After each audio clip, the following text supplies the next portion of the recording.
यहाँ पे आए दिन सैकड़ों लोग का आना जाना या जो राहगीर गिरते भी हैं, चोटिल भी होती हैं, बारिश के समय सबसे चोटिल होते हैं। जब बूढ़ा आता है तब इतना-इतना रोड पानी भर जाता है, आदमी निकल नहीं पाते। हर एक बहुत बड़ी ये स्थिति बनती जा रही है, इसमें कोई ध्यान नहीं, ना शासन, ना प्रशासन, ना मुख्यमंत्री, ना प्रधानमंत्री, कोई ध्यान नहीं या देता। कहल कोनो फायदा नहीं सरकार में यहाँ।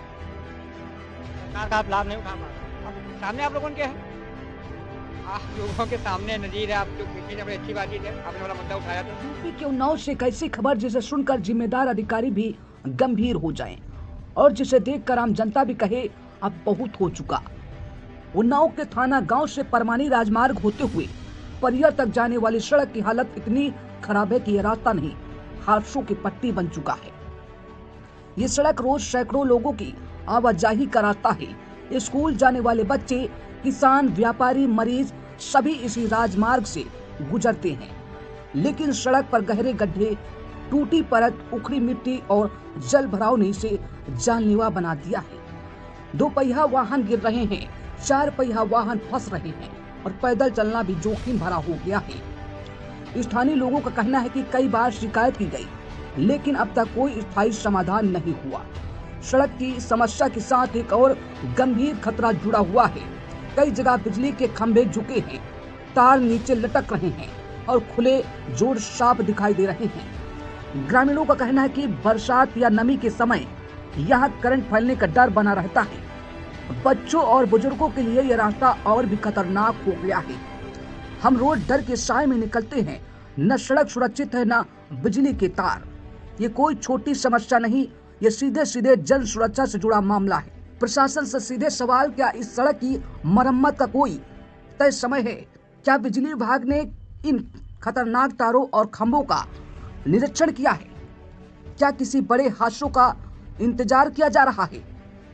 उन्नाव प्रशासन, पीडब्ल्यूडी विभाग और बिजली विभाग से उम्मीद है कि इस खबर को गंभीरता से लेते हुए तत्काल निरीक्षण कर आवश्यक कार्रवाई करेंगे। ये खबर किसी आरोप के लिए नहीं, बल्कि जनता की सुरक्षा के लिए हमारे संवाददाता ग्राउंड से पहुंचकर रिपोर्ट किया है। थाने गांव से एक रोड परियर को जाती है और परियर को जो रोड जाती है उसकी क्या स्थिति है, यहाँ के ग्राम प्रधान क्या कर रहे हैं, यहाँ के ब्लॉक प्रमुख क्या कर रहे हैं, जिला पंचायत सदस्य क्या कर रहे हैं, जनता की आवाज को आखिर ये लोग क्यों नहीं उठाते हैं? क्या कारण है? क्या यहाँ के गांव की जनता इन लोगों को वोट नहीं देती है? जबकि एक नेता 5 साल के लिए नेता बनता है तो क्या रोड 5 साल के लिए नहीं चलनी चाहिए? हालांकि यहाँ के आसपास क्षेत्रों में पानी भी भरा हुआ है, इस पूरी रोड पर गड्ढे हैं, लोगों का आना जाना एकदम दुर्लभ हो चुका है। यहाँ के गांव निवासी के द्वारा बताया गया है, जो राहगीर है वो जानकारी लगातार दे रहे हैं कि उन्होंने अपने गांव के प्रधान से और जिला पंचायत सदस्यों से कई बार इस रोड को बनवाने के लिए कहा। यहाँ पर रोज हादसे होते हैं। ये 2 किलोमीटर का ऐसा रोड है जिसको पार करने में लगभग 1 घंटा लग जाता है। यहाँ पर आए दिन बैटरी रिक्शा पलटते हैं और मोटरसाइकिल से युवक गिरते हैं। और यहाँ के जो जिला पंचायत सदस्य हैं, ब्लॉक प्रमुख हैं, गांव के प्रधान हैं, उन्होंने कभी जनता की समस्याओं के बारे में नहीं सोचा। वह हमेशा केवल चुनाव के टाइम पर वोट मांगने के लिए पहुंच जाते हैं और 5 साल अपनी कुर्सी में बैठकर आराम से जनता से पैसा कमाते हैं, विभागों से पैसा कमाते हैं, रोड के नाम पर भ्रष्टाचार फैलाते हैं और रोडों का निर्माण करवाकर उस पे भ्रष्टाचार की रिश्वत लेकर आराम करते हैं। उनको यहाँ की जनता और गांव के निवासियों और राहगीरों से कोई लेना देना नहीं। हालांकि यह बहुत ही फेमस मार्ग है जो कि थाने गांव से परियर की ओर लिंक करता है और हमारे साथ राहगीर मौजूद हैं। इनसे पूछते हैं कि इनका आवागमन जब इस रोड पर होता है तो इनको कैसा अनुभव होता है। क्या नाम जी, है भैया? अजय। क्या बताइए कि आप इस रोड से आपका लगभग रोजाना आना जाना? जी, परमा मेरा जाना रहता है, रोड परमा मेरा। यहाँ से क्या हम लोग, स्थिति है इस रोड की? यह स्थिति यहाँ की बहुत बेहाया स्थिति है।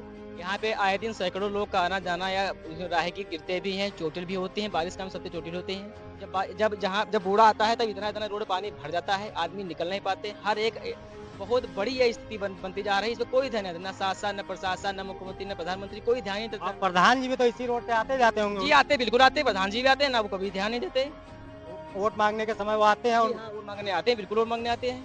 यहाँ के गांव वाले उनके पास कभी गए समस्या को लेकर कुछ बोला उन्होंने? उनको सब पता है, वो इस जानकारी से वाकिफ़ हैं, उनको बताने की कोई ज़रूरत नहीं है। का भ्रष्टाचार मुक्त सरकार, जहां प्रधानमंत्री हर घर बिजली, हर घर पानी पहुंचाने की बात करते हैं, वहीं इस गांव में बिजली भी पहुंचाने के लिए प्रधानमंत्री जी द्वारा उनकी योजना के द्वारा बहुत ही अच्छी व्यवस्थाएं करी गई हैं। हालांकि बिजली के खंभे कभी भी गिर सकते हैं और बगल में पानी भरा है। आसपास के क्षेत्रों में कई गाय, कई मवेशी जो कि अन्ना टहलती हैं और उनकी भी जान इस बिजली विभाग के द्वारा जा सकती है। तो जनपद उन्नाव का बिजली विभाग भी कहीं न कहीं भ्रष्ट नजर आता है। हमारे साथ एक दादाजी हैं, इनकी उम्र काफ़ी है। क्या नाम है दादा? राकेश कुमार, ये बताइए कि कितनी उम्र है आपकी? 64 साल। 64 साल। तो जिस मार्ग पे आप साइकिल चला के जाते हैं तो रोज रोज आना जाना है। तो ये आपको चलाने में कोई असुविधा होती है? अब भैया कहे तो कोनो फायदा नहीं सरकार में यहाँ। सरकार का आप लाभ नहीं उठा पा रहे। अब सामने आप लोगों के है, आप लोगों के सामने नजीर है। आप जो खींचे बड़ी अच्छी बातचीत है, आपने वाला मुद्दा उठाया तो राहगीर यहाँ पे हादसे होते हैं आए दिन की। पक्की बात है। तो आपके ग्राम प्रधान क्या कर रहे हैं इसको लेकर के? भैया उनसे ज़्यादा संपर्क कम रखे ये बात हम। तो कहीं न कहीं प्रधान जी के कार्यों को लेकर जनता भी यहाँ पर रोषित नजर आ रही है, संपर्क नहीं रखती है। और इस गांव में कोई जिला पंचायत सदस्य भी होगा, ब्लॉक प्रमुख भी होगा, वो भी इसी रोड से गुजरता होगा, क्या उसने भी कभी जनता की समस्याओं को नहीं देखा? आखिर क्यों नज़रअंदाज करते हैं? नज़रअंदाज करने का एक कारण कि रोड जल्दी से टूटे, दोबारा बने और उस पर पैसा निकाला जाए और आपस में बांटा जाए। यह काम जनपद उन्नाव में चल रहा है। बिजली विभाग की भी समस्या दिखा चुके हैं और यहाँ पर राहगीर आते जाते हैं, रोज हादसे होते हैं। आप देख रहे थे लाइव खबर हरपल सूरज मिश्रा के साथ।